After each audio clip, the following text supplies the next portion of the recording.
Dans la nuit du mardi 1er août 2023, Henri Konan Bédié, ancien président de la République de Côte d'Ivoire, s'est éteint à l'âge de 89 ans. Au-delà de laisser derrière lui sa famille politique, le PDCI-RDA, il se sépare aussi de son épouse, Henriette Kwazan-Bomo Konan Bédié, avec qui il a partagé une union de 65 ans. Ce couple emblématique est un exemple de longévité et d'amour sincère. Alors qu'il n'avait que 19 ans et elle 15 ans, ils se sont rencontrés et ont appliqué la fameuse phrase « jusqu'à ce que la mort nous sépare ». Leur histoire d'amour a commencé en 1954, lorsque le jeune Aimé Konan a eu le coup de foudre pour la photo de la sœur de son ami, qui n'était autre qu'Henriette Kwazan-Bomo. Dans son livre « Les chemins de la vie », paru alors qu'il était chef de l'État, il est revenu sur cette époque. Un jour que son frère qui était avec moi, au collège rangeait ses affaires, j'ai aperçu la photo d'une jeune fille. « Qui est-elle » ai-je demandé.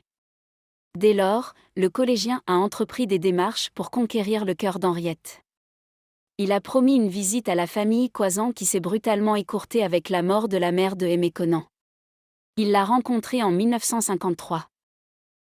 Elle était timide et jolie comme une biche royale.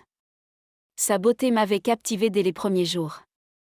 La gentillesse de sa famille aussi, révélait-il. HKB s'est même fait ajouter le prénom Henri en référence au prénom de sa femme Henriette. Leur amour a abouti au mariage le 3 avril 1957, en France, à Poitiers.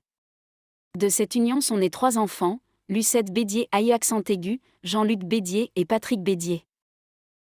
Quant à Henriette Kwazan-Bomo, elle ne tarissait pas d'éloges à l'égard de son mari, le décrivant comme un homme adorable et plein d'humour, bien que plutôt réservé.